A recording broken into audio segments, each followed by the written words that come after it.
One of the things that I think a lot of you might be able to relate to, especially the ones who are operating some sort of woodworking shop or carpentry or making of various sorts of things and are working with wood, because we all know what this is, right? They're cutoffs, scrap pieces, waste, whatever you want to call it. But if you're like me, you can't stand to throw this stuff away. Like, I'm honestly probably like borderline hoarding wood disorder.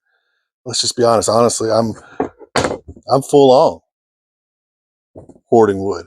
Like, there's a barn attached to this shop, and in the loft of it, there's all kinds of wood that I just cannot bring myself to get rid of. So I usually find things to do with that. I've tried to get better with the storage. I've tried to get better with, really just things that I know I'm not going to be able to use, or just too small.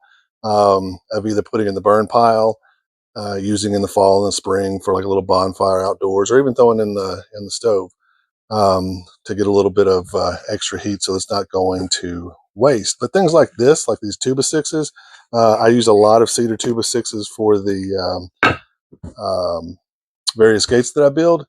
And stuff like this, like, if it's bad, it's got like a knot in it or something like that, or a bad split or whatever, then it will probably find its way into the burn pile as well. But as for something like this, I mean, this is a beautiful piece of wood. So what I'm going to go over today is how we can turn these strips of wood and these scraps of 2x6s into this post top. All right, let's jump right back into this. All I'm doing here is, just like every project, just cutting things down to the size they need to be at. These are already relatively small cutoffs. I'm going for 5.5 inch square piece of cedar is what I want to make these caps out of.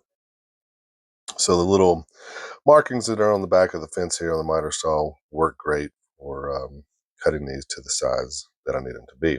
And after that, we jump over to the table saw and cut them to the width. And so this is a short clip here. Same thing, got it to length. Now I'm cutting it to width. And then we'll jump to cutting the bevels. And the bevels on these are 17 degrees.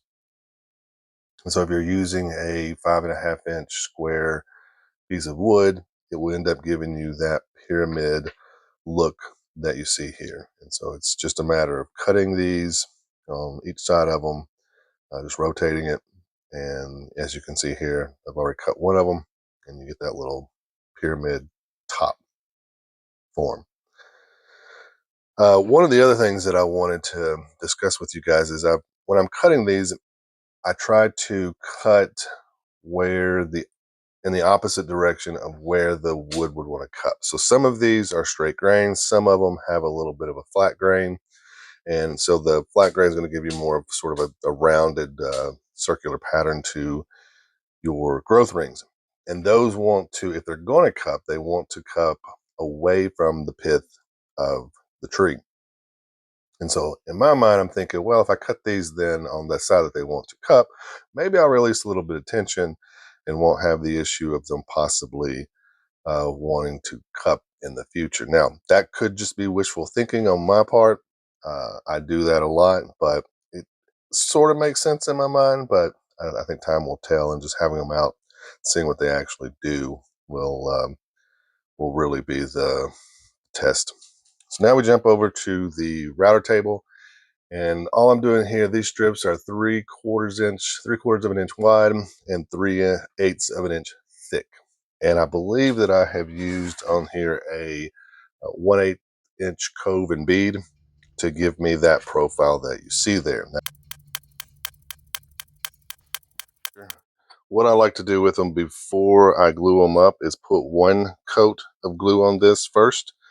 Wait a few minutes, let that absorb into the end grain, and then put a second coat on it. So I've already done the first coat on it, and I've actually done the second coat as well. And it's just really to give it a stronger glue up, because that first coat really is just going to absorb into this end grain of the dry cedar. So you're not going to get as much of the glue as you think you are. So I just believe it makes a little bit of a stronger joint. So let's put these together here. The other little trick, not really a trick, but just an easy way of doing it. I can get them oriented here. Is using these little miter clamps. They seem to work really well for a little project like this. I've actually used them on several things, but this they're just about perfect for. So you just put that on there, give it a little squeeze, and there you have it. There's your clamp for your miters. So go around and put the rest of these on. And then once this glues up, it will be time to glue it to the base itself. And then it's done. And it is just a really nice way of using the scrap pieces that come off from the various projects, as I mentioned earlier in the video.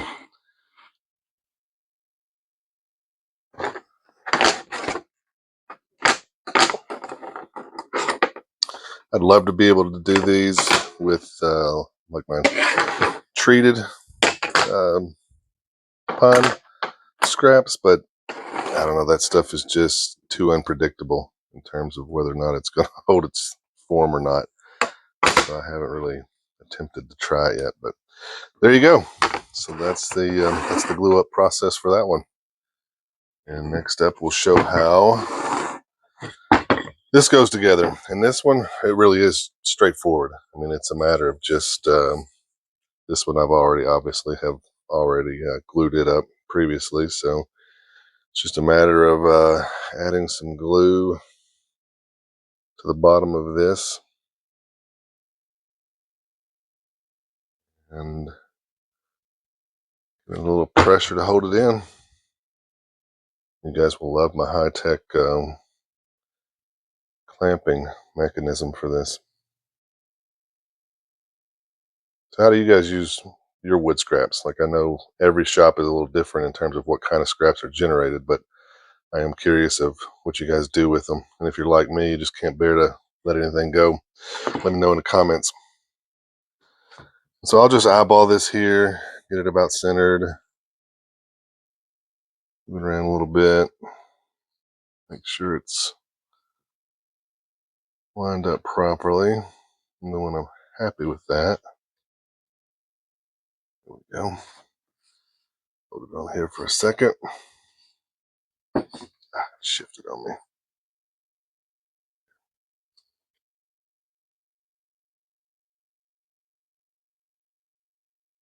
Then it's over here, set it down, and 10-pound plate for the win.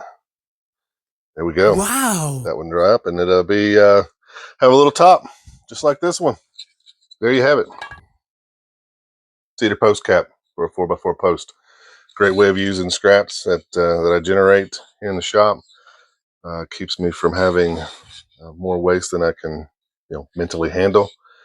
And you get a better quality. You know how it is when you build things. It's like if you cook yourself. The food that you get if you raise, a garden. Everything is always better when you do it yourself because you can control the quality aspect of it. And I'm sure that there are a lot of you out there who might be watching this who have bought a post cap at one of the big box stores and been really disappointed for how long they last. And I've learned that the hard way over the years. There are some other, good versions out there. You can find some hardwood, or not hardwood, but it is hardwood, but solid wood post caps to where you don't have any of this mitering, this gluing. It's all just one solid piece. And I use quite a bit of those. But this is just a good way of making these up so that I have them. And I'll just put them, store them somewhere. Small projects come up, I'll end up pulling them out. They'll get stained or painted or whatnot. But I'm curious of what you guys do in your shop and what kind of scraps that you generate. I imagine that we're all doing kind of similar things, but those things are slightly different. And so the cutoffs that we have are going to be slightly different as well and give us opportunities for things that we can make with them. So let me know in the comments what you guys do. And till next time, keep making.